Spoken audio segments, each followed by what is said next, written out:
Bonjour et bienvenue dans l'émission Paroles de femmes. Nous sommes rendus dans notre dernière émission sur le thème des finances et j'espère que vous avez appris plein de choses avec Mathilde. Bonjour. Bonjour Annabelle. Avec Anne, bonjour. Aurélie, Bonjour, que vous Annabelle. connaissez bien maintenant, et avec Nadine qui est encore avec nous pour cette dernière émission. Bonjour, et aujourd'hui, on va parler de la place de l'argent dans la famille par rapport à l'enfant, comment éduquer nos enfants par rapport à l'argent, parce qu'on a parlé de l'argent par rapport à nous, comment avoir une bonne attitude, une intelligence renouvelée, une mentalité divine par rapport à l'argent, mais c'est quelque chose qu'on doit aussi enseigner à nos enfants. Donc comment faire pour que nos enfants aient une bonne approche de l'argent? Mais il faut être un exemple en tant que parent par rapport à notre gestion d'argent. Donc, c'est déjà, quand l'enfant est petit, dépendamment de son âge, le faire participer à une certaine gestion, que le fils que le confier un petit montant et voir ce qu'il va faire avec. Mais si l'enfant nous voit nous-mêmes bien gérer, il va apprendre ces principes-là. S'il nous voit dépenser Est-ce qu'il faut prendre l'enfant pour faire le budget qui dure 2-3 heures? Non, pas du tout. Mais l'enfant, des fois, juste avec un petit 5 $, un petit 3 $, et puis tu lui demandes après des questions. Qu'est-ce que tu en as fait, dépendamment de l'âge de l'enfant? Moi, je sais, par exemple, dans mon cas, moi, ma mère s'est retrouvée veuve assez jeune. Nous, on était encore très jeunes. Moi, j'avais 17 ans, mais mon plus jeune frère avait 5 ans. Donc, on a vu se débrouiller elle-même. On a vu comment elle devait joindre les deux bouts du mois. Elle devait vraiment travailler de plus pour pouvoir nous faire vivre. Et ça nous a donné un modèle de travail, un modèle de l'argent ne tombe pas des arbres, mais il faut aller le chercher, il faut être discipliné. Donc, je pense que chaque parent doit vraiment aspirer à donner un modèle à ses enfants par rapport à sa gestion d'argent. Et par rapport aussi au fait d'aider, de soutenir, si nos enfants voient que on démontre de la générosité, ça va leur donner un modèle de générosité. Et je pense par rapport aux orphelins, on peut maintenant parrainer beaucoup d'enfants. Toi, tu parraines Oui, on en a toujours parrainé au moins un. Et ceci dit, dernièrement, l'Église est rendue maintenant avec son propre orphelinat. Donc, les enfants sont vraiment engagés là-dedans. C'est quelque chose de très gratifiant pour un enfant de dire, ben j'aide quelqu'un d'autre, même si ça peut sembler abstrait, d'aider quelqu'un à l'autre bout du monde. C'est vraiment très gratifiant quand ils savent concrètement ce que leur contribution fait. En fait, j'aide cet enfant à manger, à s'habiller. Et quand on reçoit des photos, comme là, dernièrement, on a reçu des photos des enfants, et mes filles étaient vraiment remplies de joie de voir que les enfants avaient des nouveaux habits. Il y avait des photos avec les enfants qui buvaient un gros gobelet de lait. Et en tout cas, c'est vraiment... Faut pas hésiter vraiment merveilleux. À intégrer les enfants dans la vie financière sans pour autant qu'ils fassent le budget, comme on a dit.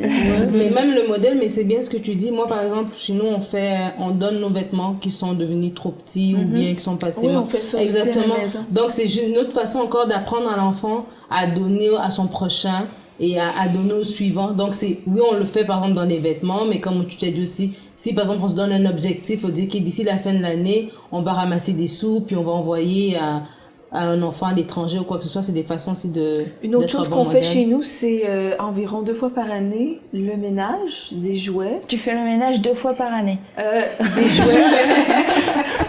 un triage, tu vois, une épuration, j'appelle. Et puis, mes filles, comme Félicité va décider à qui elle veut offrir ces choses, et vraiment très jeune. Ben, chez nous, on sème des choses, et je veux inculquer ça à mes enfants pour qu'ils apprennent le principe des semences et des récoltes, et juste d'être libéral, juste d'être généreux. Et de pas retenir aussi des fois. Sans même qu'il soit question d'argent, c'est juste leur inculquer la générosité. Exactement. Mais ça, c'est une bonne chose parce que c'est vrai que l'enfant regarde ce que ses parents font. Moi, je sais par exemple que mes parents, c'est chez eux que j'ai appris le contentement parce que mon père, quand il gagnait des sommes d'argent extra, je vais dire, il venait à la maison et il me donnait selon notre âge. Voilà. Toi, je te donne un peu moins parce que t'es la plus petite. Voilà, j'avais toujours un peu moins que les autres. Et quand il n'en avait pas, du coup, si on disait papa, je veux telle chose, s'il dit j'ai pas, là tu sais qu'il n'a pas parce que de temps en temps, quand il a en extra, il vient, il te donne. Et moi, personnellement, ça m'a appris beaucoup de contentement parce que quand il y a, je sais qu'il y a, on peut s'en servir. Et quand il n'y a pas aussi, je sais que voilà, à ce niveau, il n'y a pas. Donc, c'est vraiment bien de regarder ce que les parents font. Ça. Et puis aussi au niveau de notre attitude, même de notre langage ou la place qu'on laisse à l'argent dans le foyer. On a parlé hier des tensions qu'il pouvait y avoir dans un couple. Et je crois que quand il y a des enfants qui voient que l'argent est un problème, ça peut créer tout de suite des mauvaises mentalités. Un enfant qui va aimer l'argent ou un enfant qui va grandir dans une mentalité de pauvreté. Et c'est important de laisser juste la place qu'il faut à l'argent dans une maison et de pas transmettre nos inquiétudes. Parce qu'on a parlé, c'est ça, du couple hier, qui a des soucis financiers, mais on parle d'intégrer l'enfant dans la vie financière de la famille. Est-ce que l'enfant doit être au courant des problèmes financiers de la famille? Non, mais je crois que comme tu viens de dire, la façon dont on parle de l'argent, par exemple, si on sait que nous-mêmes en tant qu'adultes, qu'on a des problèmes financiers, on va dans un magasin, l'enfant est avec nous, il veut quelque chose qu'on sait qu'on peut pas payer, ne pas dire, bon, on n'a pas d'argent. Tu vois, il y a une façon aussi que tu dis à l'enfant, ben, tu sais, ça, on va l'acheter plus tard. On va planifier pour l'acheter, on n'achète pas on n'est pas venu ici pour ça aujourd'hui, on reviendra à un autre moment. Comme ça aussi, l'enfant aussi, c'est un enfant aussi. On ne veut pas non plus l'exposer à des choses qu'il n'est pas encore prêt à comprendre. On ne dit pas, on n'a pas d'argent, on est pauvre. Exactement, c'est ça. Non, tu dis pas ça. Nous, chez nous, on dit, ben, ça fait pas partie du budget présentement, ou des choses comme ça. Puis en même temps, si les enfants ont toujours tout ce qu'ils veulent, dès qu'ils voient quelque chose, ils développent ça, et ça revient beaucoup à ce qu'on a dit au courant de la semaine, développer cette mentalité la convoitise et d'avoir vraiment tout de suite ce qu'on veut, ce qui crée l'endettement et ben, tous les problèmes financiers. Donc, dès un jeune âge, si ils ont une bonne vision des finances, qui savent gérer et même attendre, ben, je pense que c'est bien aussi. On fait pas des enfants rois avec nos enfants aussi. Mais sans leur transmettre l'inquiétude des problèmes financiers, parce que je pense que c'est effectivement trop lourd, puis c'est pas leur charge à eux. Par contre, de temps en temps, s'il y a un pas de foi familial, c'est une bonne chose. C'est qu'avec nos filles, ça nous est arrivé de faire des pas de foi familiaux. C'est-à-dire, ben ça, on ne l'a pas, mais on se confie dans le Seigneur, et puis le Seigneur va répondre. Et quand elles ont vu le Seigneur répondre à ces pas de foi-là, elles ont été tellement fortifiées. C'était un beau témoignage. Que maintenant, les voyant à l'âge adulte, maintenant, elles font elles-mêmes des pas de foi, et puis Dieu répond, et elles sont... Et ça, c'est parce que toute leur enfance, il y a eu comme ça quelques occasions où elles ont partagé nos pas de foi, et où elles ont vu évidemment Dieu répondre, et puis ça a été, pour leur foi, ça a été un formidable encouragement, quoi. C'est même important parfois de laisser l'enfant lui-même faire ses pas de foi, parce que si on donne tout à un enfant directement quand il demande, quelque part aussi, comme Mathilde disait, ça va créer des convoitises. Donc parfois quand un enfant demande, c'est aussi important de dire à l'enfant, ben toi demande à Dieu, par exemple. Et ça veut pas dire qu'on se décharge, on s'occupe plus de ses enfants, mais parfois laisser l'enfant demander à Dieu, et Dieu va se glorifier aussi dans la vie de l'enfant. Absolument. Et l'enfant va développer une bonne confiance. Il y a des choses qui vraiment font pas partie du budget, comme tu disais, que les enfants peuvent réclamer, peuvent vouloir. C'est pas mauvais en soi, mais ça fait vraiment pas partie du budget de la famille. Et c'est sûr que là, quand ils voient Dieu agir, ça les fortifie personnellement. Ouais, c'est clair. Il y avait, je pensais à un témoignage récent, il y a un adolescent de notre église qui est tout nouveau dans le Seigneur, et il avait entendu parler du pas de foi, qu'il fallait mettre sa confiance en Dieu dans des choses comme ça, puis il voulait un vélo, il avait besoin d'un vélo. C'est un petit du Congo. Et alors il disait, maman pasteur, le Seigneur m'a répondu. Je fais, ah oui, j'ai un vélo, c'est bien. Il dit, j'ai vu un vélo qui était tout seul, pas attaché. Je dis, ah oui. Il dit, j'ai attendu bien 15 minutes, puis personne n'est venu. Le Seigneur m'a répondu, je dis, c'est pas comme ça que ça marche.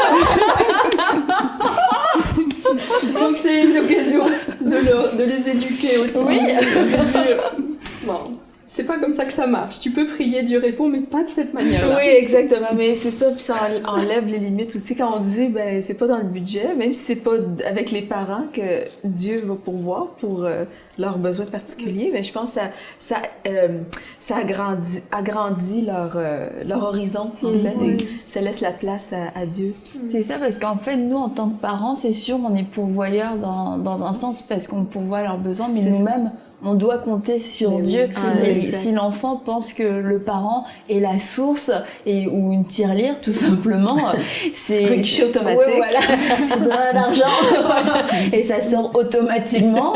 Là, c'est sûr que l'enfant, il pense que t'as tout l'argent que tu veux. Surtout avec les cartes de crédit, c'est comme compliqué d'expliquer aux enfants que c'est pas illimité dans la machine, même si à chaque fois il y a de l'argent qui sort. Et mais que Dieu est la source aussi de l'enfant et d'être des modèles de foi et de prier avec lui. Je sais pas si vous avez déjà eu l'occasion de prier avec vos enfants pour qu'ils voient quelque chose personnellement s'accomplir. Avec tous mes enfants. Oui, mais en fait, à la belle, nous, on voulait aller en voyage et puis, spécifiquement, on n'avait pas le gros montant pour faire le voyage qu'on voulait et puis le Seigneur a répondu avec un cadeau qu'on a reçu. Et puis vraiment, nos enfants ont vu la fidélité de Dieu et par le fait même, nous aussi. Et on a créé pour ça des beaux souvenirs et nos enfants s'en souviennent encore. Ah ouais, Et- c'est super. Ouais. Et vous? Moi, je me souviens d'une de mes filles qui rêvait depuis toute petite de faire un stage de sauveteur océanique à Hawaï parce qu'elle avait vu des publicités à la piscine et elle faisait partie d'un Moi aussi, d'un j'aimerais club bien de... aller à Hawaï. Mais elle faisait la formation pour être maître nageur, mais tu sais, au Canada, ici, ça commence jeune. Hein, les formations de surveillants de baignade et tout ça. Et alors, elle rêvait de ça, et pendant 6 ou 7 ans, elle a rêvé de ça. Toute son enfance, elle a rêvé de pouvoir un jour faire son stage à Hawaï. Moi, je lui avais dit, tu sais, c'est très cher, maman, elle ne pourra pas payer ça. Et elle a mis sa foi en action, et elle a prié pendant des années pour ça. Et le moment venu, il fallait avoir 18 ans, donc l'année de ses 18 ans, elle a voulu postuler, et elle n'avait pas les sous. Et à un moment donné, on a quand même appelé au hasard, puis la dame a dit non, il n'y a plus de place. Alors son rêve s'effondrait, elle disait non seulement j'ai pas des sous, mais même si j'avais les sous, il n'y a même plus de place pour ce stage. Et puis quelques semaines avant le départ de ce stage-là, la dame a rappelé pour dire finalement il y a une place, la prenez-vous. J'ai dit attendez, il faut que je lui en parle. Et dans l'intervalle entre le moment où cette dame a appelé et le lendemain où on devait donner notre réponse, l'argent est arrivé. Wow. Et donc je suis montée voir ma fille dans sa chambre pour lui dire j'ai une bonne nouvelle, il y a une place pour toi. Et puis maman a reçu l'argent pour ça. Wow. Et donc jusqu'au dernier moment, elle a cru qu'elle ne l'aurait pas, mais elle avait mis sa foi en Dieu et elle a vu Dieu agir. Alors c'est sûr, c'est des choses qui nous paraissent un peu superflues. Tu sais, on peut vivre sans aller à Hawaï faire un stage de sauvetage océanique. Mais on en a rêvé pendant des mais années. c'était son rêve de petite fille. Et elle a mis sa confiance en Dieu. Dieu a répondu. Ça a fortifié sa foi. Ah ouais, c'est un beau témoignage. Ouais, gloire à Dieu. Et elle avait quel âge quand... Elle a commencé à rêver de ça quand elle a commencé la formation de sauvetage à la piscine. Donc elle avait peut-être 10-11 ans, Ok. jusqu'à ses 18 ans. Donc là, même à partir de 10 ans, nos enfants peuvent commencer à investir dans leur avenir par la foi, par la prière, pour pouvoir réaliser ces rêves-là. Et puis, concernant l'argent pour les enfants, alors les intégrer, d'accord, mais on veut leur donner la possibilité de gérer de l'argent parce que quand ils arrivent à l'âge adulte ou adolescent, qu'ils ont plus de 5 $ dans la poche, c'est comme si ils avaient toutes les richesses du monde dans leur poche. Donc c'est bien quand même de les confronter à l'argent assez jeunes pour qu'ils puissent développer ça. Mais où ils vont trouver l'argent, les petits-enfants? Dans les cadeaux de fête, quand c'est ta fête, on reçoit de l'argent, des fois les grands-parents Oui, ou c'est les ce que parents. j'allais dire. Dans des cadeaux de fête ou dans des occasions spéciales, un accomplissement spécial. Moi, pour ma part, j'ai 3 enfants. Ma fille, elle a 12 ans et j'ai 2 garçons de 8 et 9 ans. Je leur donne pas d'argent de poche. Je leur donne pas d'argent de poche parce que pour moi, je veux pas qu'ils aient un sentiment d'avoir un dû, qu'il pleuve, qu'il neige, qu'il vente. Chaque lundi, tu dois recevoir de l'argent, ça marche pas comme ça. Parce que je me dis, si tu travailles dans la maison, on est tous ensemble, c'est notre maison à nous tous. Donc, je veux pas commencer à te payer pour faire la vaisselle, pour ranger ta chambre ou pour faire quoi que ce soit dans la maison parce que ça responsabilise pas. Au contraire, ça lui donne le sentiment que tout ce qu'il doit faire, il doit recevoir automatiquement quelque chose en retour. Donc, c'est un petit peu là que je ne veux pas donner cette leçon-là. Voilà pourquoi je ne paye pas à chaque semaine. Par contre, je vais exposer mon enfant à l'argent parce que c'est pas l'argent comme on nous a dit au début de la semaine. C'est Dieu veut que nous prospérons. C'est normal que nous ayons de l'argent. Il ne faut pas que nous soyons pauvres. Nous sommes des enfants de Dieu. Nous devons être la tête et non la queue. Donc, je veux aussi les exposer à l'argent que quand ils soient plus grands, ils savent gérer des gros montants. Mais l'argent de poche, par exemple, quotidiennement ou bien hebdomadairement, obligatoirement, moi, j'en donne Et pas. je suis tout à fait d'accord avec ce que dit Nadine, et je voudrais en plus ajouter que j'ai vu chez certains parents une habitude qui, il me semble, est vraiment pas sage, c'est de monnayer l'obéissance de l'enfant. C'est-à-dire de dire, si tu m'obéis, si tu fais ci ou ça, je te donnerai. Il obéit parce que tu es le parent, il est l'enfant et il doit t'obéir. Tu lui promets pas de lui donner 10 € parce qu'il t'a obéi. C'est pas comme ça que ça marche. Et dans la vie, quand tu dois obéir à la police va pas te payer pour que tu respectes les feux rouges. Je veux dire, c'est le contraire qui se passe. Donc c'est une mauvaise leçon et je crois qu'on n'a pas à monnayer l'obéissance de l'enfant. Et comme Nadine, je suis complètement d'accord avec ça. On n'a pas à donner comme ça. Et pour quelle raison on donnerait? C'est ça. Et si tu es sous mon toit, tu travailles. Mais par contre, oui, des cadeaux à Noël, aux anniversaires. Et moi, j'avais juste un témoignage par rapport à quand elles étaient petites. Pour les vacances, je leur donnais une petite allocation de vacances, mais c'était une somme modique, je sais pas, peut-être l'équivalent d'un 10 €. Et puis pour toutes les vacances, et chaque jour, on faisait la vente de crème glacée. Alors j'achetais au supermarché des crèmes glacées, puis elles venaient tous les jours acheter leurs petites choses. Donc on avait l'expérience de donner. Tu jouais à la marchande. On jouait à la marchande, on avait des vraies crèmes glacées. Mais elles étaient petites, elles avaient 5 ans, 6 ans. 3 ans pour la plus petite, et donc elles venaient avec leurs petits sous, elles achetaient leur boule de glace. Des fois elles avaient de quoi s'acheter un cornetto, mais des fois non, elles avaient juste de quoi s'acheter la petite boule. Et puis s'il leur restait des sous à la fin, elles pouvaient s'acheter un petit souvenir, un petit collier, un petit bracelet. Donc en fait, les étés comme ça, c'était la marchande de glace, et s'il restait, on pouvait s'acheter autre chose à côté. Donc c'était des petites expositions comme ça au fait que l'argent, ça a une limite, et l'argent, ça se gère. Et quand on achète quelque chose, on n'a plus l'argent pour s'acheter autre chose. Je pense c'est tout petit. Une chose qui est bien aussi, c'est dès qu'ils reçoivent de l'argent en cadeau, chez nous, on leur envoie des comptes de banque et leur apprendre à économiser. Et aussi une chose, c'est qu'on leur enseigne aussi à remettre leur dîme dès un jeune âge. Et puis, il y en a qui diraient, pourquoi remettre la dîme sur un cadeau? C'est l'argent qu'ils ont. Donc, c'est comme ça qu'ils peuvent apprendre. Et je vois vraiment la bénédiction dans la vie de mes enfants pour ça. Une fois, Eden, il y a quelques années, donc elle était encore plus jeune, elle avait une petite dîme à donner, et là, son bras était paralysé. Ça ne tenait pas. Ça lui a arraché le cœur de faire ça. Elle l'a déposé quand même. Et le soir même, il y a une dame, je sais pas, peut-être qu'elle a mis 25 cents dans le truc. Et le soir même, il y a une dame qui lui a donné une petite boîte avec 5 $. Elle a dit « Waouh, ça marche !» Mais pour elle, c'est ça, c'est que 25 cents, c'était énorme. 5 $, je dis encore le même. Mais ça aussi, par rapport au rapport qu'ils ont à l'argent, selon leur âge, je pense que c'est important de respecter, comme ton père qui donnait selon vos âges, c'est intelligent. Parce que quand on a 5 ans, 5 $, c'est énorme. Et puis, d'en donner 1000, ce serait aussi énorme que 5 $ finalement. Donc, c'est important, c'est très intelligent ce qu'il faisait, Monsieur Tchatchou. En plus, il nous encourageait aussi, il nous donnait de l'argent quand on revenait avec un bon bulletin scolaire. Là, mon frère, il nous donnait de l'argent et ça a produit des enfants qui sont diplômés aujourd'hui. Ça a marché. Mais c'est vraiment bien ce que Anne dit, et ce que tu dis aussi, c'est de donner au fur et à mesure de l'âge.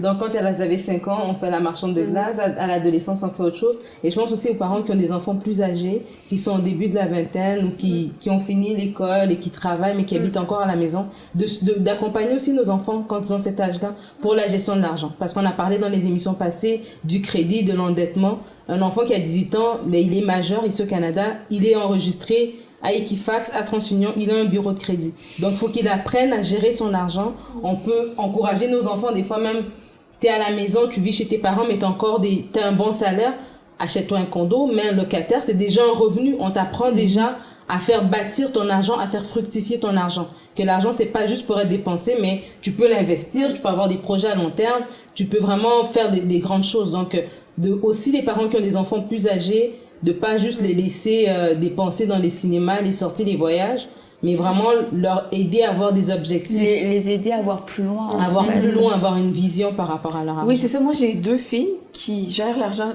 de deux très différemment. J'en ai une économe et j'en ai une dépensière. Et c'est drôle d'essayer de faire économiser à celle qui veut tout dépenser. C'est comme j'ai 50 $, c'est comme si c'est écrit dans le ciel qu'il faut qu'elle dépense 50 $. Mais non, c'est pas obligé. Tu sais. C'est penser un petit peu plus loin que juste le moment présent. Je pense que ça leur apprend aussi pour plus tard, à l'âge adulte, justement, à pas tout dépenser, mais à devenir prévoyant. Mais c'est peut-être bien quand c'est leur argent aussi que quelquefois ils fassent leurs erreurs d'acheter quelque chose. Je le veux absolument. Toi, tu le sais que c'est vraiment nul, c'est inutile, tu vas perdre ton argent. Et puis l'enfant le veut vraiment. Bien sûr, si ça coûte pas des 1000 et des cents, mais on se dit, on calcule le risque. Il va être déçu parce que c'est sûr que ça va être un échec. Mais au moins, l'enfant va voir que c'était une mauvaise affaire et que c'est pas à refaire. Moi, quand j'avais de l'argent, quand j'étais petite, je partais directement chez le marchand de bonbons. J'avais des francs, 1 franc, 5 francs, 10 francs ou 20 francs. J'ai acheté tout dans les bonbons et même la dame du bureau de tabac à l'époque disait là ça va faire beaucoup, c'est pas grave. Très mauvaise gestion, ça a commencé là. Je réalise. T'es encore en réhabilitation. Mais à l'adolescence, on disait tout à l'heure que c'est progressif, qu'on éduque progressivement. Et j'avais trouvé un moyen qui me semblait quand même assez bon au niveau tout ce qu'on leur achète. On va leur acheter leurs vêtements, leurs fournitures scolaires, leurs souliers. Qu'est-ce qu'on va leur acheter d'autre, on va payer pour quelques activités, leurs produits d'hygiène. Donc quand elles ont avancé en âge, qu'elles arrivaient à l'adolescence, au lieu de moi leur acheter, de venir avec elles et de payer, je leur donnais la somme que j'avais prévu de mettre dans cette dépense-là. Je leur donnais à gérer. Je me souviens d'une année où j'avais donné à chacune une enveloppe pour les vêtements pour les 6 mois. Donc je faisais par saison, une saison d'hiver, une saison d'été. Donc pour la saison d'hiver, j'avais donné l'enveloppe. Et puis il y avait une de mes filles qui avait besoin d'un manteau pour l'hiver. Et on sait qu'au Canada, les manteaux d'hiver, c'est important et c'est quand même assez cher. Donc je lui avais dit, attention, je te donne ça, mais tu sais que tu as un manteau d'hiver à acheter. Oui. Sauf qu'elle a acheté ci, elle a acheté ça, et après il n'y a plus eu pour le manteau d'hiver. Elle n'a pas eu son manteau d'hiver, elle a dû mettre le manteau trop petit tout l'hiver avec les manches qui lui arrivaient. Donc elle a pris sa leçon. Et toi, t'as pas craqué? Non, j'ai pas craqué. Moi je sais pas. Mais je pense que j'aurais pas été capable. C'était encore mettable. C'était vraiment, ça faisait déjà 2 hivers ou 3 hivers qu'elle le mettait, il était temps qu'elle en change. Mais elle a eu sa leçon et c'est devenue une adulte très économe. Et c'est vrai que ces leçons-là, elles sont précieuses. Et je leur donne aussi pour leurs produits de salle de bain, d'hygiène, tout ce qui était shampoing. Au lieu de leur acheter une bouteille familiale, je disais à chacune, voilà, une petite somme, puis tu géreras, tu t'achèteras. Puis s'il reste un peu, si tu veux t'acheter un petit peu de maquillage, débrouille-toi. Et ce qui fait qu'elles ont appris quand même assez jeunes à gérer des petites sommes sur une durée de plusieurs mois.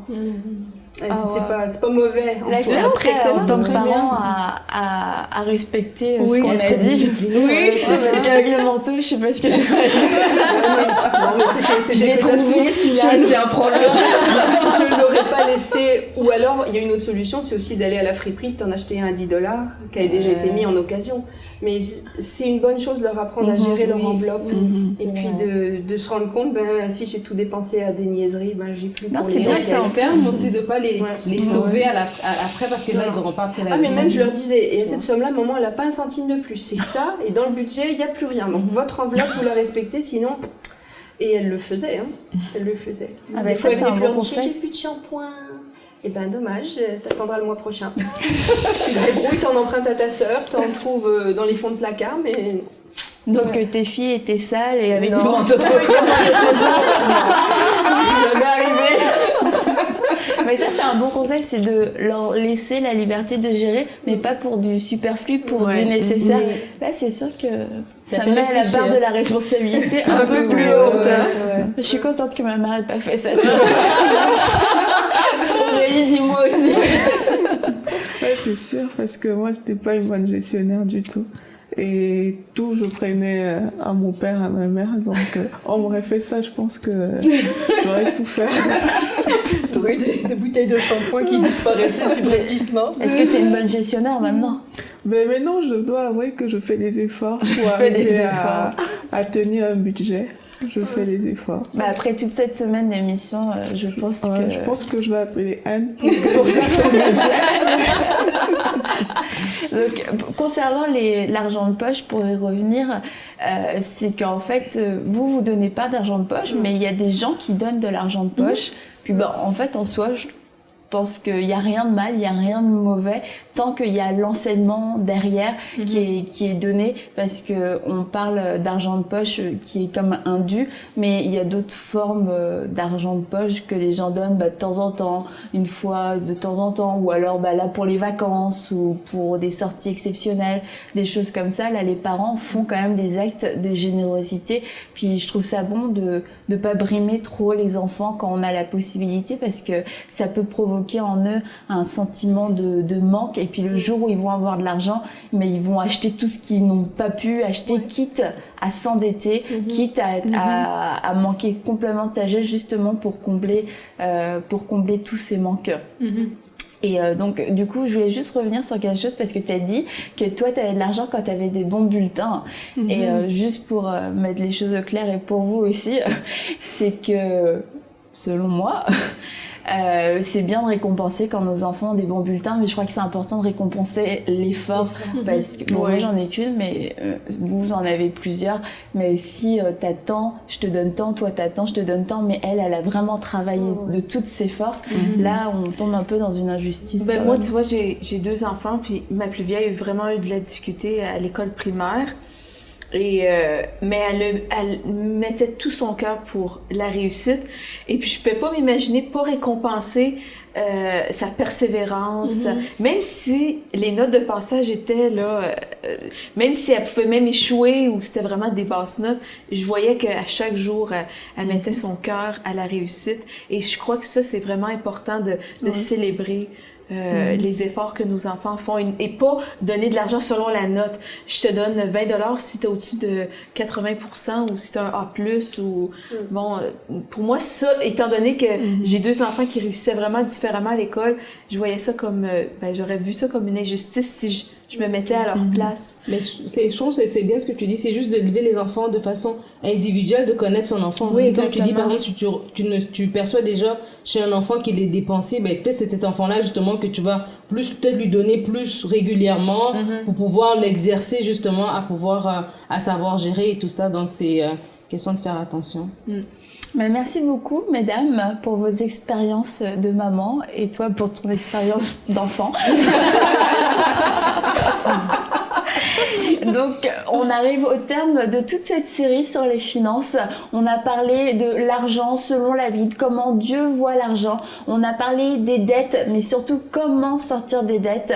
On a vu que Dieu avait un plan pour vous délivrer des dettes, mais surtout pour vous délivrer du comportement qui amène les dettes, d'avoir une attitude saine par rapport à l'argent, de ne pas courir après l'argent, que l'argent ne soit pas votre serviteur, mais que l'argent soit votre service pour faire ce qui est bon, pour faire ce qui est bon aux yeux de Dieu.